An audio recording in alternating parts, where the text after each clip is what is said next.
Hi, and welcome to Take You to the Bridge podcast. Today we are joined by lead pastor Anthony Burton and ministry associate Philip Joubert, and I'm Treasure Hightower.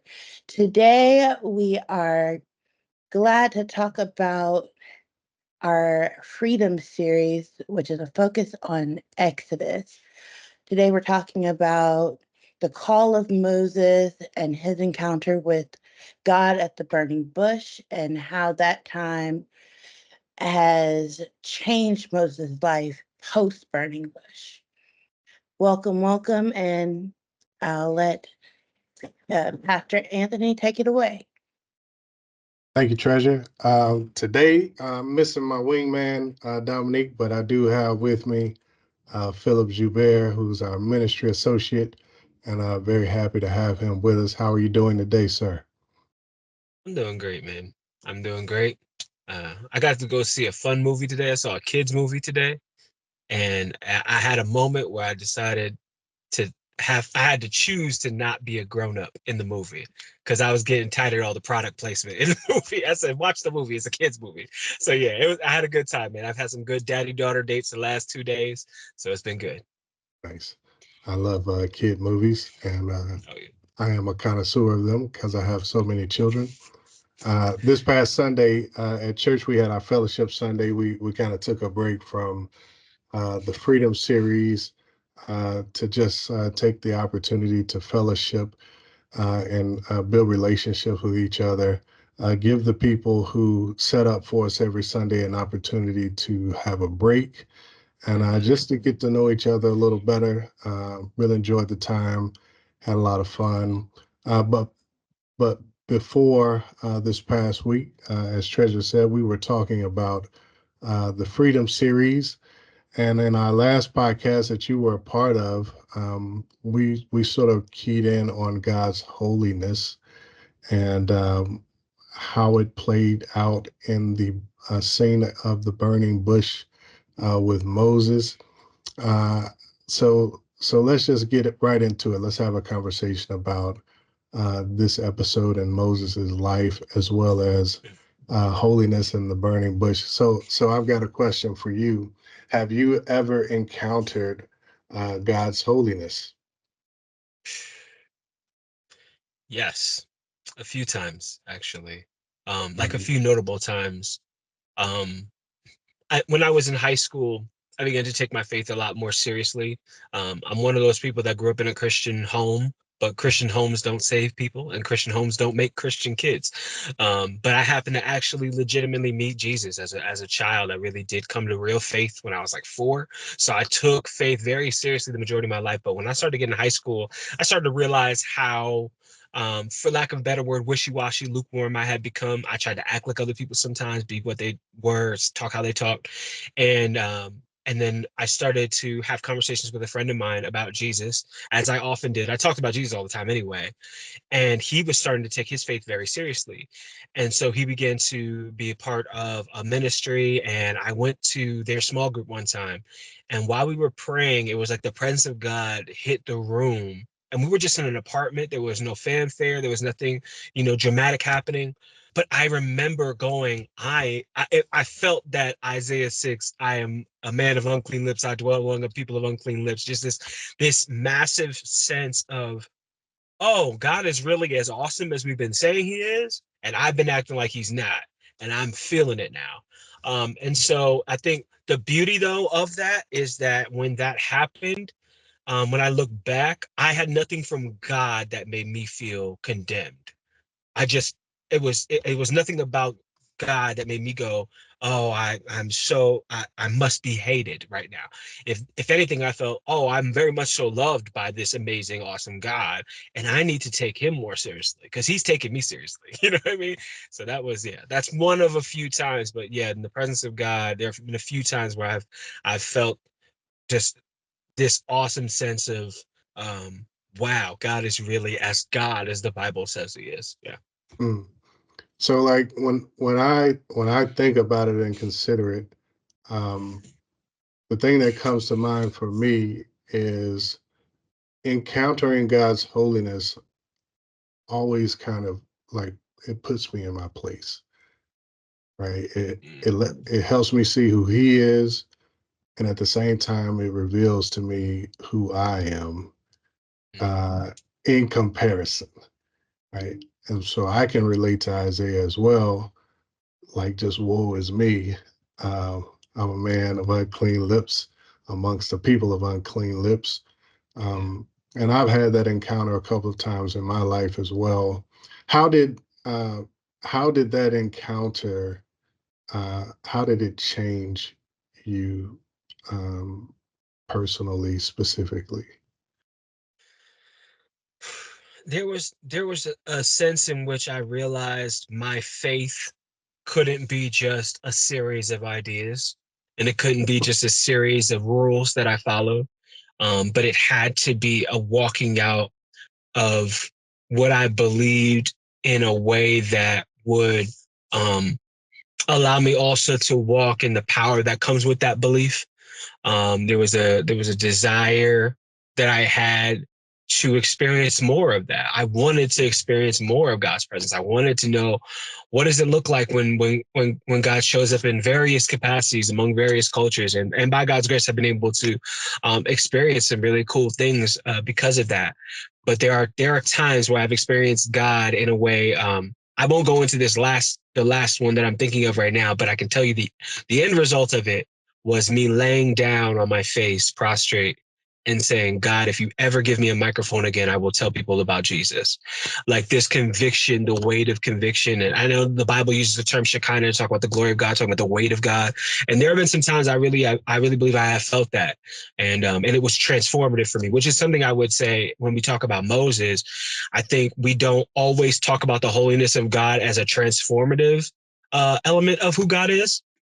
But the truth of the matter is, like, who God is, it becomes it becomes fuel for us to live like Him. When we encounter the reality of God, we are often pushed and convicted to make to bear fruit from the reality that we now know of. If that makes sense.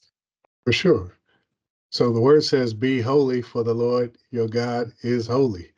Right. And so I think there's an expectation that transformation happens in the life of the person who has encountered God's holiness. Like it doesn't really I guess the statement doesn't really make sense if you have not experienced God's holiness and understand, like, even just to a little bit, what his holiness is all about. Mm. How do you think Moses's life changed after his encounter with God's holiness in the burning bush? Mm.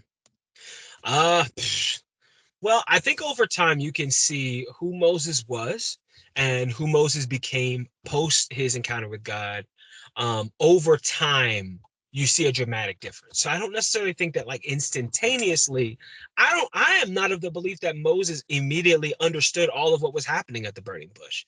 He had to ask God, what do I tell them? Like, what is your name? Like, he had been around Egypt and their gods and stuff. And as a Hebrew, maybe there were things from the lineage of Yahweh that he was told about, but we don't know that. And so it seems like he was continually being shown the literal meaning of holiness, meaning, like, hey, God is different. God is not like other gods. God is not doing the things that the other gods are doing. And I think you see in Moses' life an increase in confidence in God. When Moses first shows up, like, yo, I can't, I don't have nothing. God's like, put your hand in your cloak, drop the stick on the ground. Like, he's trying to show him some stuff immediately. And then um over time, though, you see this transformation in Moses where he becomes essentially like a chief intercessor for Israel.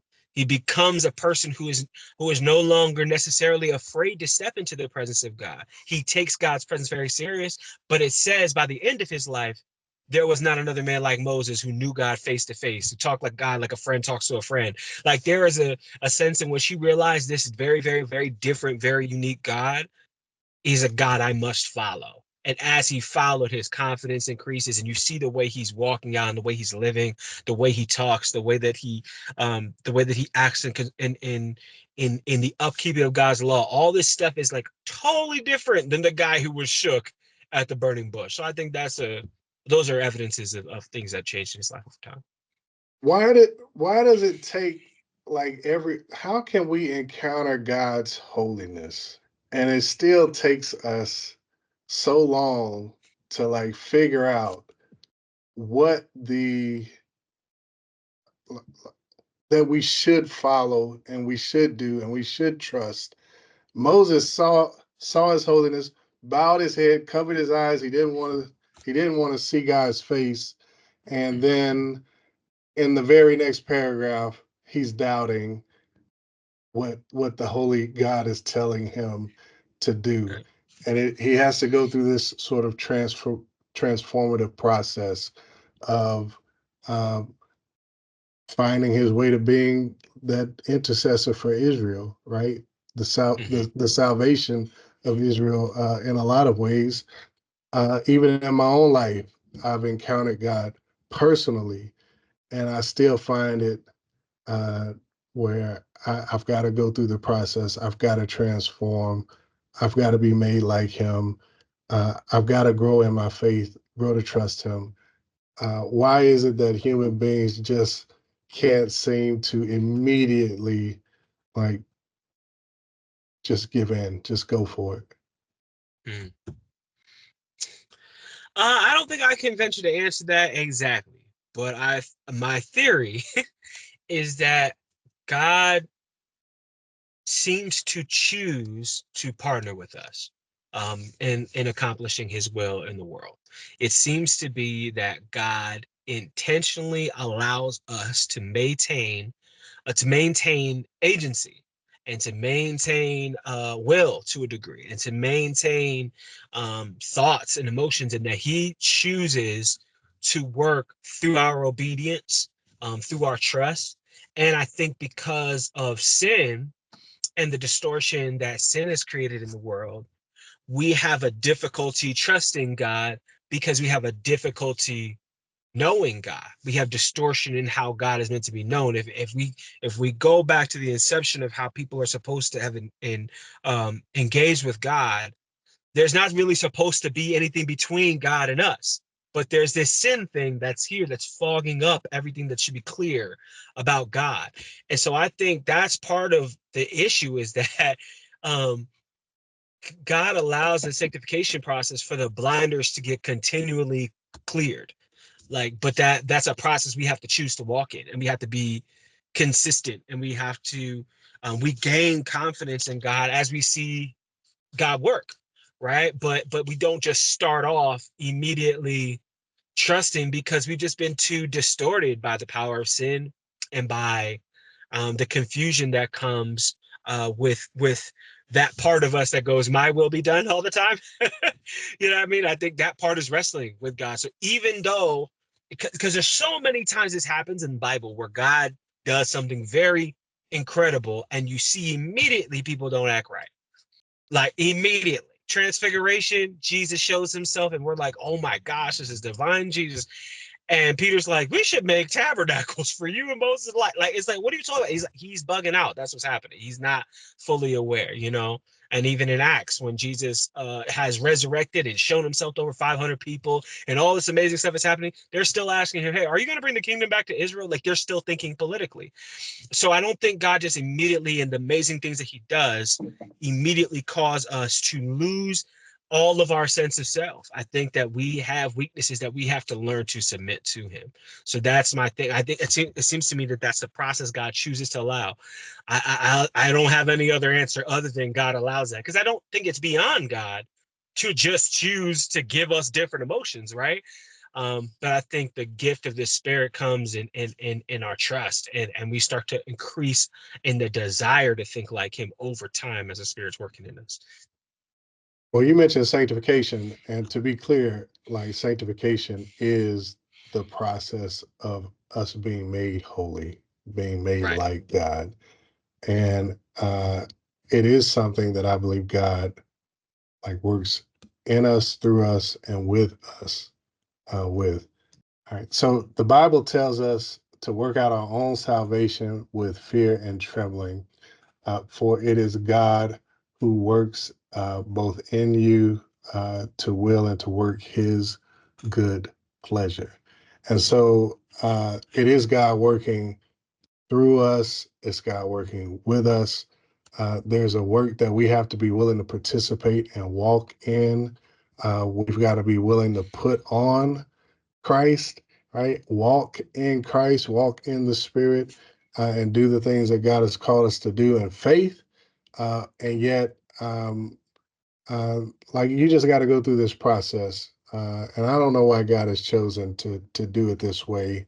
Are you an easy headed or a hard headed kind of person when it comes to God and His calling in your life and asking you to move and to do the same way He did with Moses? If I'm totally honest, I don't know that there's a thing God has ever told me to do that I have done the first time. So yeah, I think my trajectory says hard-headed, bull-headed. I'm very much so in the if we talk about faith as a journey, we talk about people being babies in the faith when they first meet Jesus. I think I am a perpetual teenager in the faith sometimes when it comes to God. I'm very much so like I don't get a lot of rainbow words and stuff like that, but there are many times where I've known, hey, this is the direction you're supposed to be headed. Or a lot of times what God says to me is stop talking. That's a lot of things. Like, hey, be quiet, stop, chill out, stop entertaining yourself and keeping your mind busy. You need to stop, quiet things down and hear from me. And I'll be like, yeah, I'm gonna watch this YouTube video now. So that's just the honest practical of it. I think there's a lot of times where God has told me things or tried to be very clear with me about things. And I'm like, yeah, I think I get it. And I go do the complete opposite. So it's been a journey for me as well. But I have learned in every time that I have been obedient quickly, it's a lot less headaches. So I'm a fan of the obedience thing. I just have to push my immaturity to the side to comply more. Well, I want to ask you this last thing. When you do decide to move in God's will and to do what He's called you to do, you ever found yourself when you're in the middle of it, have you ever found yourself doubting in the moment? And Oh yeah. how do you muster whatever's needed to get over the hump and keep moving? So first part of that question, yes, absolutely. I have doubted in the moment while doing what God has called me to do.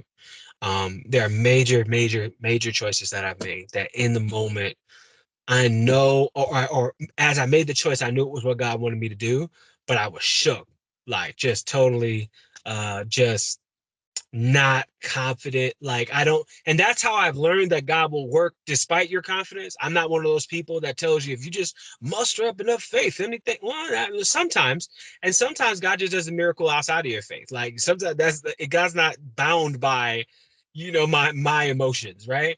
To work in a way based off how I feel all the time. No, I think a lot of times it's not been that way. So yeah, I mean, I knew when God told me to marry my wife, I was still scared to do it. I knew when God had called me into ministry, I was scared to death.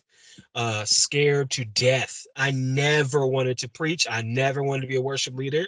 I never wanted to get in front of people and teach the Bible. All the things that I do and am gifted to do and I'm grateful to have the privilege to do now, most of those things, I was like, absolutely not. Like I did not want to do those things.